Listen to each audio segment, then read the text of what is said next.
Halo Sobat Prestasi, Assalamualaikum warahmatullahi wabarakatuh. Selamat siang, Om Swastiastu, Namo Buddhaya, Salam Kebajikan. Gimana nih kabarnya siang ini? Harus semangat dong. Ya, untuk menyambut FLS 2 yang tahun ini, kita harus semangat dan sebelumnya perkenalkan, nama saya Bima yang akan menjadi host Sobat Prestasi di rumah untuk mengikuti sosialisasi FLS 2N bidang lomba tari kreasi. FLS 2N merupakan salah satu kompetisi bergengsi di bidang seni yang diikuti oleh seluruh siswa-siswi SMA, MA, maupun sekolah Indonesia luar negeri. Untuk itu, teman-teman jangan kemana-mana ya, karena kali ini kita akan melakukan sosialisasi FLS 2N tahun 2022 bidang lomba tarik kreasi yang pastinya akan banyak informasi menarik nih dari Bapak Ibu Dewan Juri.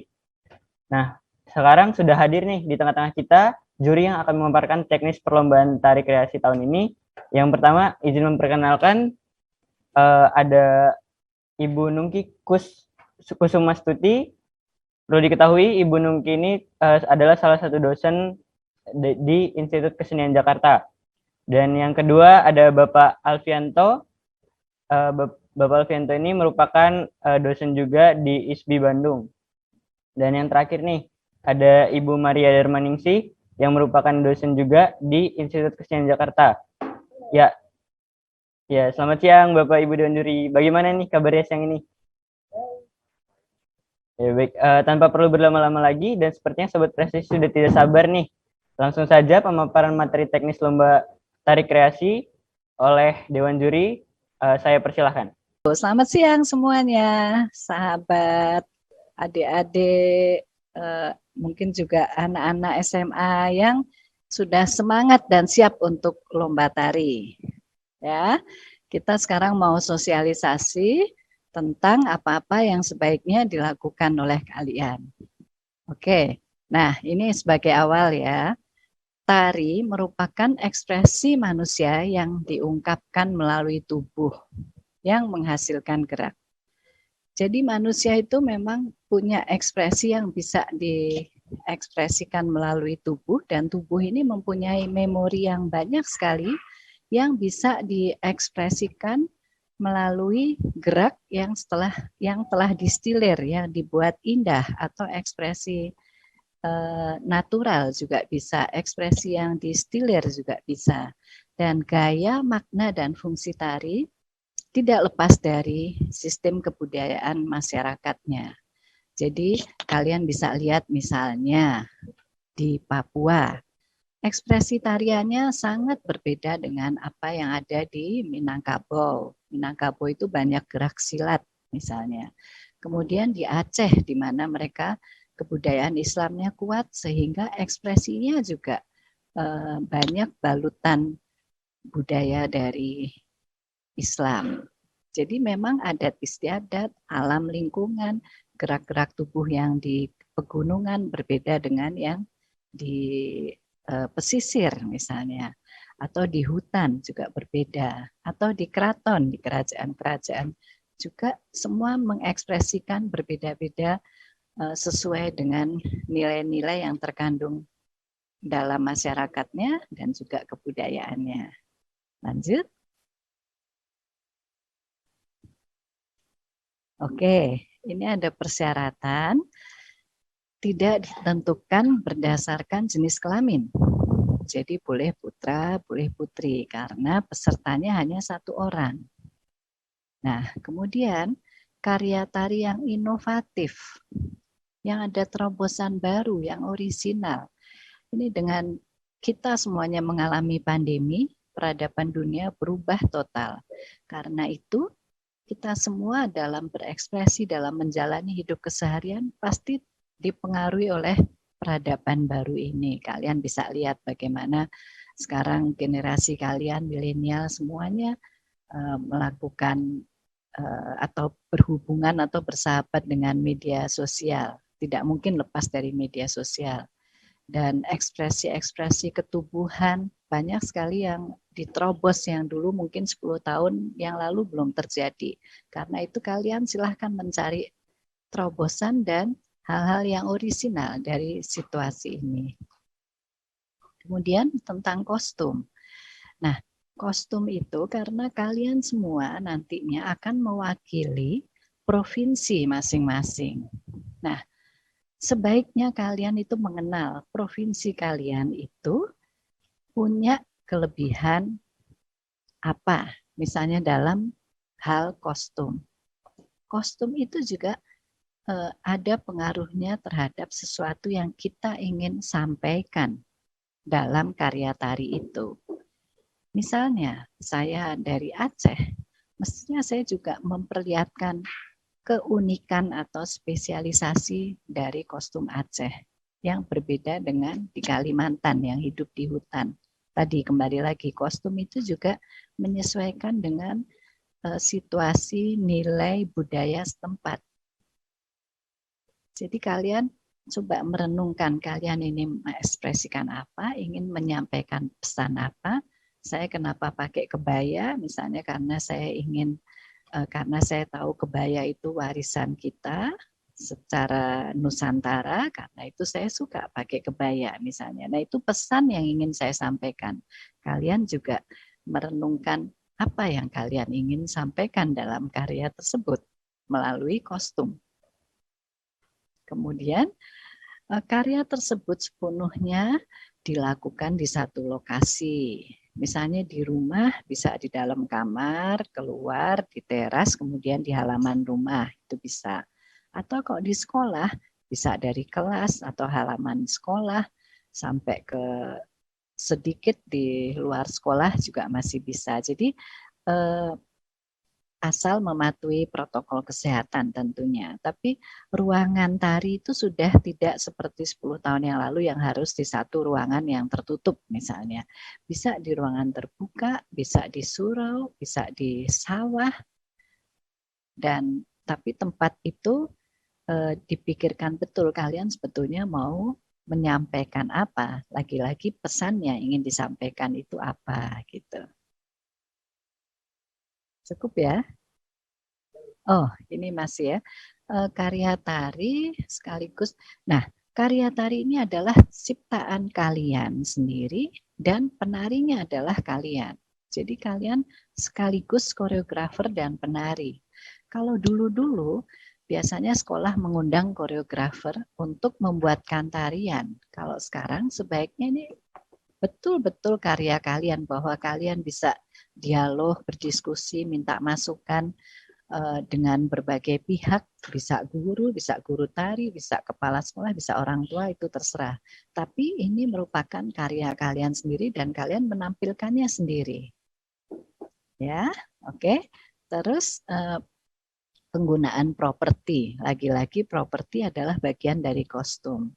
Kalian ingin menyampaikan apa? Ingin pakai selendang, kenapa? Ingin pakai bola, kenapa? Kalian ingin inovasi pemakaian bola dalam menari itu seperti apa? Karena itu kalian pakai bola selalu harus ada alasan atau keinginan apa yang kalian ingin sampaikan melalui properti itu, gitu. Nah, musik pengiring itu adalah karya orang lain atau karya sendiri, silahkan. Tapi dibuat khusus untuk lomba ini maksudnya. Dan tentang menggugah deskripsi tari melalui judul tari, tema, sinopsis, alasan penggunaan properti, semuanya silahkan dituliskan. Harus, wajib ya. Jadi supaya ketika kita menilai, kami juga tahu, oh ini maksudnya kenapa kok pakai bola, oh ini kenapa kok pakai topi gaya Aceh, oh ternyata dia ingin menyampaikan sesuatu misalnya. Gitu ya. Dari saya cukup, apa Mbak Nungki, saya nggak lihat layar, apa mau ditambahkan dulu Mbak Nungki, silahkan. Ya, terima kasih Ibu Maria dan Mbak Nungki. Saya mencoba untuk meneruskan penjelasan dari Ibu Maria tadi. Sekarang itu kita masuk ke dalam ketentuan teknis karya di dalam FPS 2N 2022.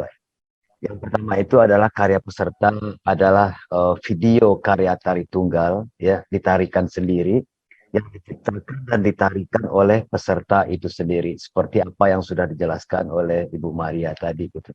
Jadi si peserta itu sekaligus menjadi penari dan menjadi koreografernya. Nah, itu biasanya ada semacam pelatih ataupun pendamping, yaitu dipersilakan pada siswa sekalian. Nah, kemudian yang berhubungan dengan perekaman video, itu ada semacam apa ketentuan, yaitu perekaman video itu dari awal sampai akhir sepenuhnya dilakukan atas sepengetahuan orang tua atau wali gitu. Nah, kemudian yang berhubungan dengan durasi dari karya tari atau video karya tari tersebut, itu durasinya minimal 5 menit dan maksimalnya 7 menit ya, tanpa ada semacam semacam penyuntingan ataupun pengeditan-pengeditan secara esensial di dalam koreografinya dalam bentuk yang ditransfer ke dalam bentuk video tersebut. Nah, kemudian perlu adik-adik ketahui juga bahwa pengambilan gambar dilakukan dengan satu kamera ya, dilakukan dengan satu kamera, bisa itu kameranya bergerak ataupun kameranya statis. Nah, ini perlu banget diperhatikan karena sering juga terjadi misinformasi gitu. Nah, jadi satu kamera itu dianggap kamera statis. Enggak. Di dalam FS 2N ini kita menggunakan satu kamera, tapi kreativitas si pengambil kameranya itu atau kameramennya itu bisa statis dan bisa bergerak. Ya, pada intinya bisa untuk melakukan sebuah kreativitas di dalam pengambilan gambar atau video tersebut. Nah, di sini juga ada penjelasan pengambilan video itu seluruh tubuh penari terlihat utuh sepanjang tarian. Nah, ini tidak mesti dari awal sampai terakhir itu harus terlihat dari ujung rambut sampai ke ujung kaki gitu. Tapi ada hal-hal yang penting mungkin yang harus adik-adik tonjolkan, misalnya pas waktu bagian tertentu itu bisa menggunakan teknik pengambilan gambar seperti zoom in, zoom out dan lain-lain sebagainya gitu. Tapi bukan berarti eh, apa namanya, tujuan utamanya bukanlah untuk lebih kepada teknis pengambilan zoom in, zoom out, atau misalnya mengambil fokus gerakan kaki saja. Nah, tapi pada intinya ketentuan yang kami berikan ini bagaimana sebuah koreografi itu masih bisa kami sebagai penguji menikmati sebuah koreografi utuh gitu, ya. Nah, jadi peraturan ini tidak terlalu mengikat banget, boleh menggunakan zoom in, zoom out dan segala macamnya asal satu kali pengambilan, ya, one take itu gitu. Dan kemudian format file video itu dalam bentuk MP4 ya, kualitasnya HD dengan resolusinya 720 ya, resolusinya 720. Dan rekaman video diambil secara landscape atau horizontal gitu. Bukan. Posisi kameranya itu jangan sampai berdiri karena kemarin masih ada peserta yang belum detail untuk memahami dari petunjuk teknis di dalam pengambilan video ini, karena masih ada yang menggunakan vertikal dan juga ada yang horizontal. Tapi pada intinya untuk ketentuan pengambilan video itu secara horizontal atau landscape. Lanjut. Nah, ketentuan teknis karya ini perlu juga perlu dipertimbangkan banget sebenarnya gitu. Hasil rekaman audio visual harus bisa didengar dan dilihat dengan jelas. Karena kami sebagai penguji atau juri itu sangat dipengaruhi antara visual kami dengan audio kami gitu loh. Kalau misalnya karya atau koreografinya bagus tapi audionya banyak noise atau misalnya kresek-kreseknya lebih banyak daripada detail-detail suasana yang akan diungkapkan atau diperkuat oleh musiknya, ya itu akan sangat mengganggu gitu loh antara audio dan visual kami itu nanti. Nah, jadi hasil rekaman audio visual harus bisa didengar dan dilihat dengan jelas gitu. Berarti kualitas ya. kualitas audio dan kualitas videonya itu harus bisa dilihat secara jelas dan didengar secara jelas juga. Nah, kemudian penyajian video tari harus menggunakan urutan sebagai berikut. Nah, ini item-item ataupun konten-konten yang akan yang akan diposisikan di dalam video tersebut. Nah, video yang akan diupload tersebut boleh diedit, tapi pengeditannya itu hanya atau tujuannya hanya untuk memasukkan sebagai misalnya logo provinsi dari provinsi tempat tinggal adik-adik sekalian itu. Nah, kemudian judul karya, terus kemudian semacam apa ya, semacam pendukung karya, misalnya penata musiknya siapa, busananya siapa, dan seksi-seksi ataupun tim artistik lainnya siapa. Nah, itu diposisikan di terakhir video, ya, di akhir video. Nah, jadi pada intinya semua atau koreografinya tersebut tidak boleh dipotong-potong, tapi pengeditannya itu hanya boleh di awal dan di terakhir dengan hanya waktu memasukkan misalnya konten logo provinsi, nama koreografer dan penarinya, ya sudah tentu ya koreografer dan penarinya itu adalah adik-adik sebagai peserta ya. Nah, kemudian nama pendukungnya seperti penata rias, penata musik dan tim artistik lainnya. Ya, begitu kira-kira. Semoga bisa dipahami. Next. Nah, kemudian peserta lomba tidak boleh memperkenalkan diri secara lisan ataupun memberi pengantar ataupun penutup sebelum atau sesudah karya tari tersebut gitu. Jadi hanya berupa teks yang sudah disebutkan atau sudah tertera pada petunjuk teknis dari FS2N bidang tari ini. Kemudian untuk pengiriman file videonya nanti itu ada ketentuan-ketentuannya. Ya, nama file harus mencakup unsur-unsur sebagai berikut, yaitu diantaranya adalah bidang lombanya adalah tari, kemudian nama lengkap dari peserta itu siapa, kemudian asal sekolahnya, kemudian asal kabupaten kotanya, dan terus ada asal provinsinya gitu. Misalnya seperti contoh yang sudah tertera ini, misalnya tari kreasi.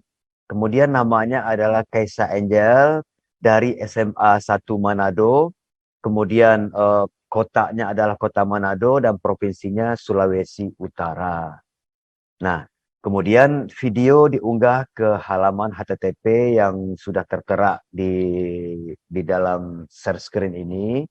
Nah, kemudian tautan link video tersebut kemudian dimasukkan ke laman Pusat Prestasi Nasional gitu.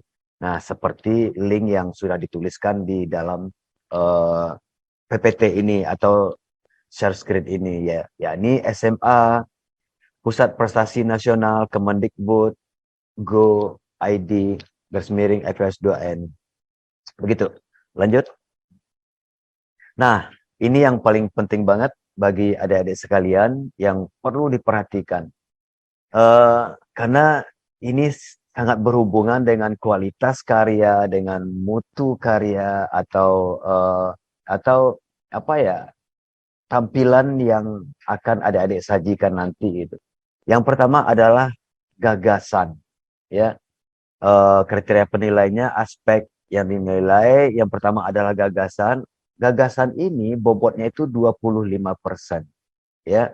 Nah, gagasan ini berhubungan dengan orisinalitas dan relevansi dengan tema yang diangkat di dalam FS2N ini gitu.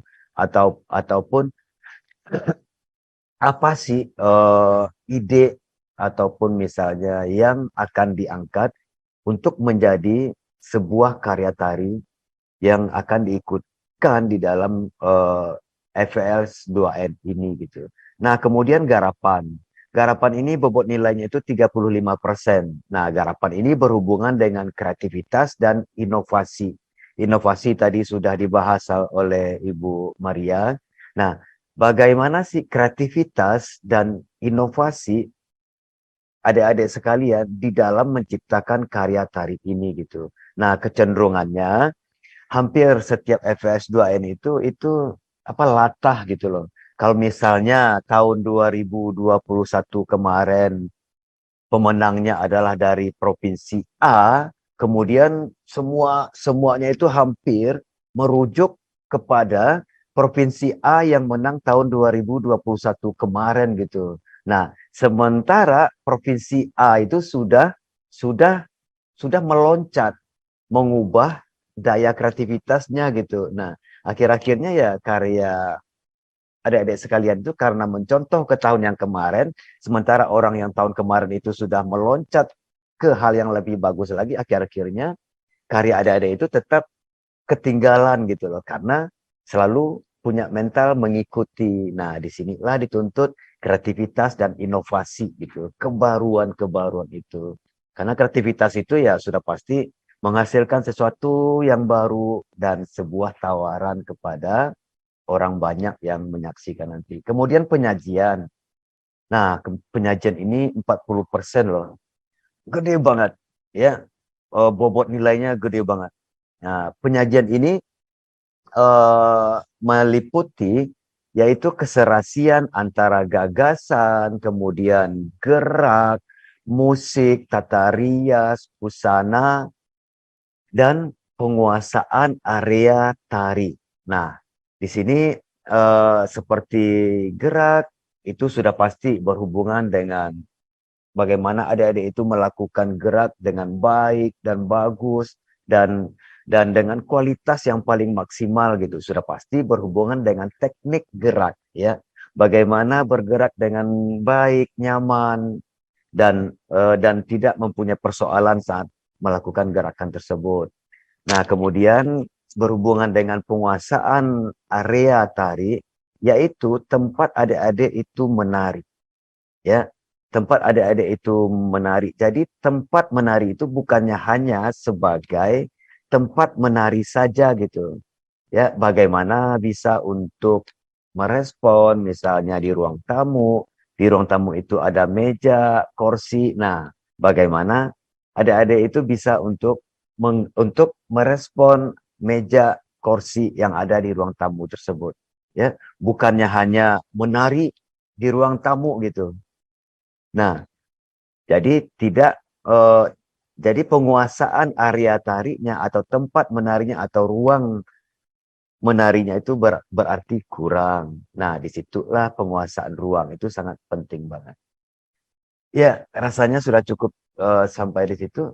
Mungkin nanti ada tambahan dari Mbak Nungki. Ya, silakan Mbak Nungki. Ya, terima kasih Uda, terima kasih Mbak Maria dan semua panitia. Mungkin ada yang tanya, temanya apa ya? Nah, tadi Ibu Maria sama Pak Alfianto belum menyebutkan temanya apa. Dan kami bersepakat untuk tari kreasi, temanya adalah bebas dengan catatan ada tema besar untuk FLS 2N tahun 2022. Ya, jadi bacalah tema besarnya. Tema besarnya adalah memuliakan kearifan lokal, menembus dunia. Nah, berarti tadi Bu Maria sebut-sebut tentang lokal, daerah, atau tradisi dengan contoh-contoh daerah-daerah. Nah, kalian berada di mana? Atau kalian ingin menggunakan latar belakang apa? Itulah kearifan lokal itu yang dibongkar dengan kreativitas dan inovasi sehingga menjadi karya kreasi. Mungkin itu yang bisa saya tambahkan. Ya, baik. Terima kasih Bapak Ibu Dewan Juri sudah menjelaskan apa itu tari kreasi, bagaimana persyaratannya, ketentuan teknis, dan hingga kriteria penilaian. Baik, Sobat Prestasi, ada hal-hal yang perlu diperhatikan juga nih yang tadi disampaikan oleh Bapak Ibu Dewan Juri, yaitu kamera yang digunakan hanya satu ya. Dan dengan satu tag, dan perhatikan juga ya hasil audio dan visualnya, karena itu menentukan penilaian nantinya. Dan sudah dijelaskan juga tadi oleh Ibu Nungki, yaitu tema kreasi tahun ini menyesuaikan dengan tema FLS 2N tahun 2022. Sudah jelas nih materi yang disampaikan oleh Bapak Ibu juri. Semoga materi yang disampaikan bermanfaat untuk Sobat Prestasi dalam proses pembuatan karya Sobat Prestasi sekalian. Nah, selanjutnya saya akan membacakan beberapa pertanyaan yang sering sekali ditanyakan kepada narahubung nih, Bapak Ibu Dewan Juri. Yang pertama yaitu apakah video rekaman dapat diedit, misalnya nih dipotong, disambung, dan atau memakai filter. Bagaimana menurut Bapak Ibu Dewan Juri? Silakan, udah. Video itu hanya menggunakan satu kamera tanpa ada stop-stop atau tanpa ada cut-cut.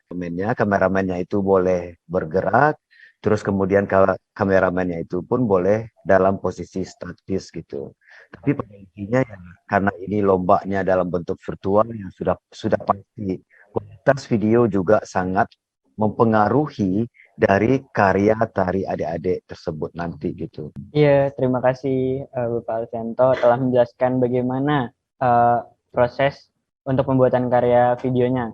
Nah, selanjutnya ada pertanyaan lain nih dari Sobat Prestasi, yaitu untuk kostum apakah boleh nih memakai ciri khas daerah lain? Mengingat kita kan dari berbagai daerah juga, apakah boleh? Bagaimana Bapak Ibu Dewan Juri? Oke, jadi sebetulnya gini, kita ini kan dari bumi Nusantara ya, dan kita banyak sekali kebudayaannya.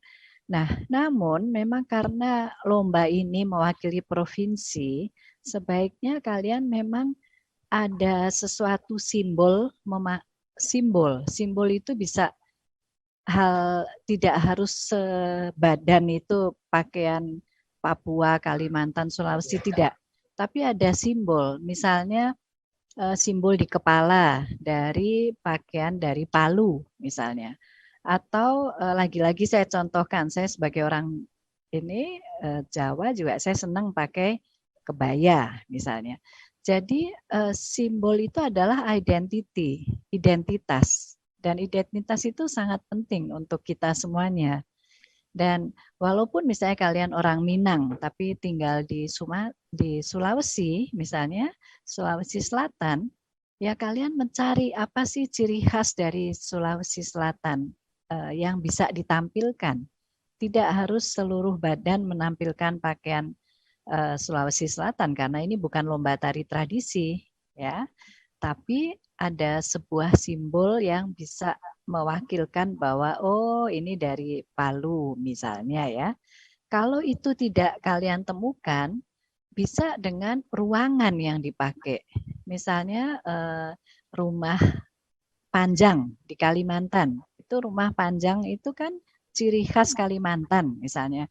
Jadi kalian bisa mengekspresikan diri di ruangan yang menunjukkan bahwa itu di Kalimantan.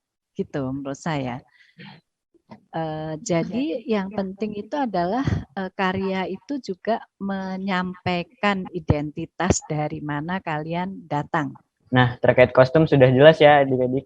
Jadi kostum itu kita memakai simbol salah satu dari boleh memakai salah satu simbol dari daerah adik-adik masing-masing. Nah, satu lagi nih pertanyaan dari Sobat Prestasi. Pada kredit title mencantumkan nama koreografer, apakah nama penari atau pelatih ya? Pada kredit title itu ya sudah pasti ya, karena peserta adalah sebagai penari sekaligus menjadi koreografer, ya sudah pasti nama peserta itu gitu. Jadi sepertinya seperti pendamping ataupun pelatih rasanya tidak perlu hadir di dalam kredit title itu gitu. Karena ya apa namanya? Karena biar tidak salah persepsi nanti. Saya boleh nambah satu hal yang mungkin belum sempat ditanyakan, tapi banyak pertanyaan tentang peserta yang lain. Jadi sebetulnya ini kan karya tari untuk satu orang. Tapi misalnya kalian punya ide bahwa oh saya mau di sawah dan banyak orang di situ, itu silahkan, asal orang yang sedang di sawah itu tidak kalian atur, tidak jadi bagian dari koreografi. Oh iya. Gitu. Atau kalian ingin di sekolah, oh merayakan sekarang pandemi udah mulai mulai naik sedikit ya, tapi sudah mulai agak bebas. Kalian pengen di sekolah gitu. Nah, itu yang di latar belakang kalian itu anak-anak sekolah itu silahkan, tapi bukan bagian dari koreografi. Kita tidak mengikut sertakan mereka. Atau di jalan raya atau di mall gitu kan? Iya, setuju. Bu Nungki mau nambahkan, silahkan. Oke, jadi intinya untuk pertanyaan terakhir sudah jelas ya adik-adik. Dan juga tadi ada tambahan dari Dewan Juri, yaitu boleh melibatkan orang lain, tetapi tidak diatur atau ditata ya. Nah, baiklah, itu tadi merupakan pertanyaan terakhir dari bidang tari kreasi. Jika Sobat Prestasi punya pertanyaan lain, silakan langsung menghubungi nomor narahubung yang sudah ada di Instagram Puspresnas. Dan juga terima kasih kepada Dewan Juri yang telah menjawab pertanyaan dan memaparkan materi terkait tari kreasi. Semoga FLS 2N tahun ini lancar dan semakin banyak karya-karya tari yang berkualitas. Karena Dewan Juri di sini sudah siap untuk memilih-milih karya tari yang luar biasa dari Sobat Prestasi di rumah. Oke, untuk mengakhiri sosialisasi pada hari ini, saya selaku host mewakili teman-teman panitia sekalian, memohon maaf bila ada kesalahan. Wassalamualaikum warahmatullahi wabarakatuh. Waalaikumsalam. Terima kasih. Selamat ya. Semangat. Selamat berkreasi, bertanding.